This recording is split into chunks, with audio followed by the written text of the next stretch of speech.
We all have a duty to balance our rights and responsibilities at all times so that the legitimate exercise of our rights and freedoms does not undermine our broader aspirations to remain a civilized, democratic, and peaceful country governed under the rule of law and institutions of governance for the benefit of all of us. Over the last 1 month, the livelihoods and property of many innocent people have also been destroyed, plunging them into destitution and jeopardizing the welfare of their dependents. The government of Kenya will equally take measures to support these Kenyans on the path to recovery of their businesses. I direct the relevant ministries to obtain, verify, and provide accurate data to facilitate appropriate government action within the next 30 days. I want to give the people of Kenya an assurance that our government listens to them and that for the last 1 month, I have led the government in engaging and listening to citizens from all walks of life as they express themselves in different forums and on various platforms. What has emerged as the foremost national concern requiring urgent and decisive action is the vexing matter of corruption and the non-negotiable desire for accountable leadership and integrity in governance. I have this to say to Kenyans. I have heard you, and I have heard you clearly. Consequently, the following measures shall be taken to accelerate progress to achieving the objectives stated by the people. Number 1, I will be proposing amendments to the Evidence Act and the Criminal Procedure Code, among other necessary legislative amendments to all statutes relating to corruption, to expedite investigations and prosecution of corruption and economic crimes cases, and provide for their conclusion within 6 months. We shall also be proposing amendments to the Witness Protection Act to overhaul the statutory and institutional framework to protect and incentivize whistleblowers and enhance witness protection, making it easier and safer for citizens to come forward and report corruption as well as other criminal activities. Number 3, within 90 days, we shall propose amendments to the Public Finance Management Act and Public Procurement and Disposal Acts to overhaul the institutional and operational framework of public procurement, which has been identified as the epicenter of corruption, conflict of interest, and abuses of office in the public sector, with a view to deploying digital infrastructure within the next 6 months. The aim of this measure is to provide an open and transparent public procurement platform which gives open, real-time, and end-to-end public visibility of public procurement from advertisement to award of contract and to whom it is awarded and what amount the people of Kenya will pay. Number 4, I have engaged with the parliamentary leadership and asked Parliament to expeditiously pass the Conflict of Interest Bill with the explicit caveat that I shall veto any bill enacted if it does not establish the highest bar with respect to accountability, integrity, and anti-corruption. I will make full use of the power given to me under Article 115 of the Constitution to make sure that the bill meets the appropriate standards set out in the original bill. Number 5, while fully respecting the independence of the national justice, law, and order institutions, and pursuant to a commitment to consult and collaborate in leveraging their institutional capabilities in effective, expeditious, and conclusive investigations in respect of all active cases, it is essential for these institutions to provide a time frame to the people of Kenya, because that is what the people of Kenya want, within which proceedings shall be concluded, and the same timelines clearly communicated to the public. Number 6, about 400 billion shillings is spent on tax expenditure every year, especially on VAT refunds, a process that is largely opaque and with limited accountability. Within 90 days, I will be working with Parliament to provide a legislative and regulatory framework to make this process transparent, open, and accountable, with a view to reducing this huge public expenditure and direct savings from this exercise to the productive sectors of our economy.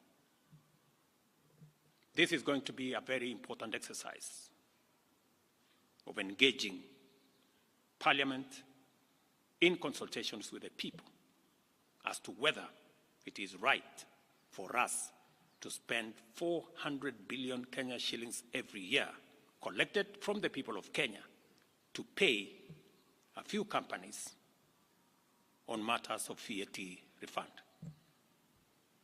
Number 7, the government will also work with Parliament to tighten legislation to reduce and eliminate imports of goods and products already manufactured in Kenya, so as to promote our value addition, our manufacturing, and industrialization program in our quest to create more jobs, create more opportunities, and create wealth in our nation. We must have a national conversation as to whether we want to be a supermarket for products from other countries, or we want to produce products that we already have manufacturing capacity in Kenya.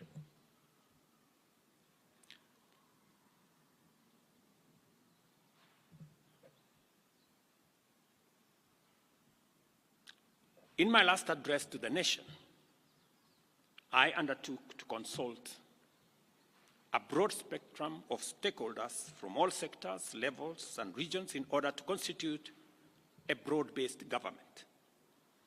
In line with this undertaking, I will be forwarding additional names to Parliament for vetting prior to appointment, based on the understanding of the Cabinet's essential role in driving the transformational agenda that makes Kenya a better, more just, and more prosperous nation for all of us.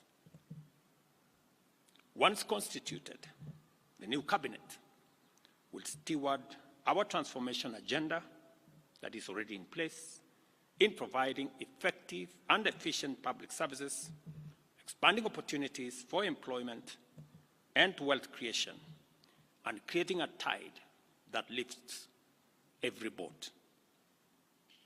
Our collective ambition is to turbocharge the performance of our economy, to achieve our universal health coverage, which ensures that no one is left behind or impoverished on account of healthcare costs. Also offer an equitably funded education system which looks out for learners from vulnerable backgrounds and ensure that Kenyans from all walks of life live in safe and dignified housing through our affordable housing program.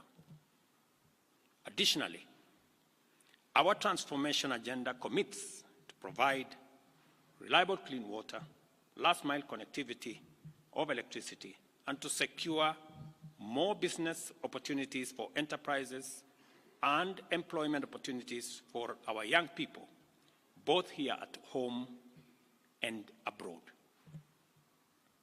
Our explicit aim is to transform Kenya into a middle-income society, and it is essential for us to urgently mobilize adequate resources to fund these necessary programs and projects. Consequently, after extensive consultations, I have nominated the following persons for consideration and approval by the National Assembly for appointment as cabinet secretaries. I commend the leadership of diverse organizations, both in public and private sectors, including political parties, for their encouraging response to my outreach to consult on forming a broad-based government. Their willingness to set aside partisan positions and interests in order to join a visionary partnership for the radical transformation of Kenya is a historic gesture of their patriotism. I know and I understand acutely the huge expectation of the people of Kenya on me and this administration. And I equally understand that that responsibility can be made easier if we work together as a nation. And as I said, the opportunity we have to work together across political lines, across different divisions, is much more greater than the challenge and the crisis we have in our hands. I take this opportunity to express my appreciation for their commitment and reiterate my pledge to engage alongside them in a national conversation that is inclusive, citizen-centered, and aimed at consolidating and accelerating the actualization of inclusive growth and national transformation. As I take this step, and as I expand and broaden this administration, I am acutely aware that the responsibility of managing the affairs of the country vested in the cabinet, in the expanded cabinet, will require of us to work together and to focus on that which brings honor to our country.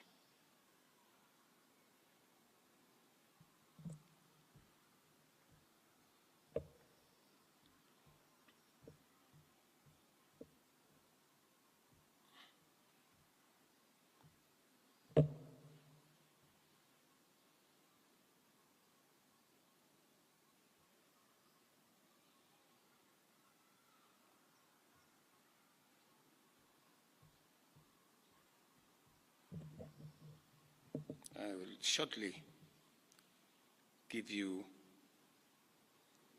the list of my nominees.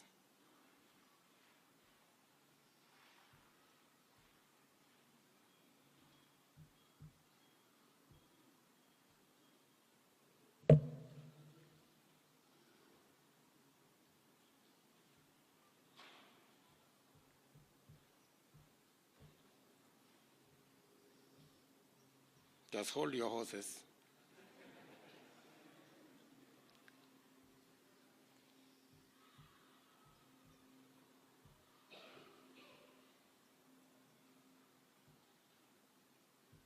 Just hold your horses.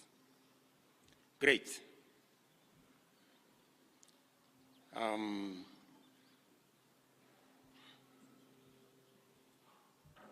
Oops.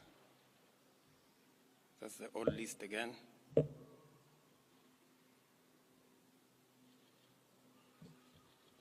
Where did it disappear?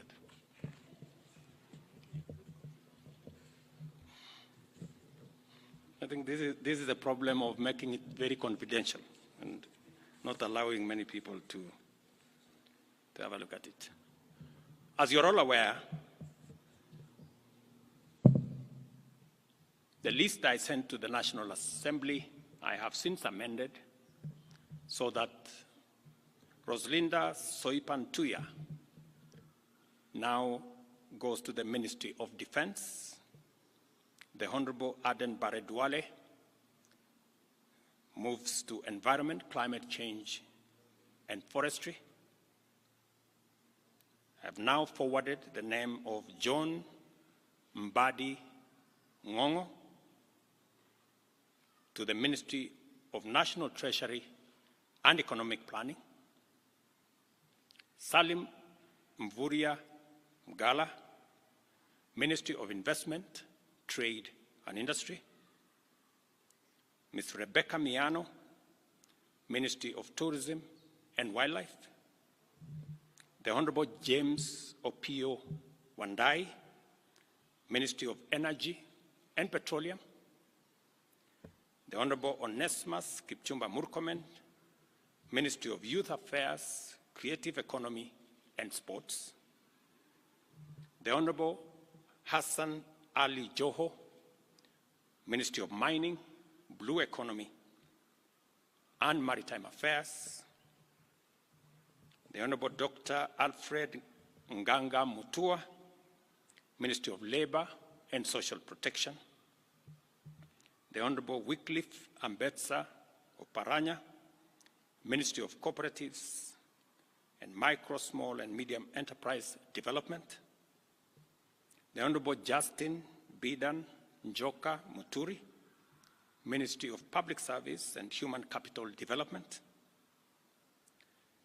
Madam Stella Soy Langat, Ministry of Gender, Culture, Arts and Heritage.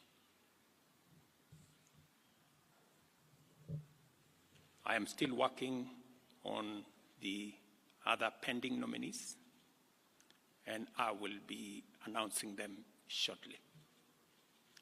Thank you very much. God bless you. God bless our great nation, Kenya. Asanteni sana.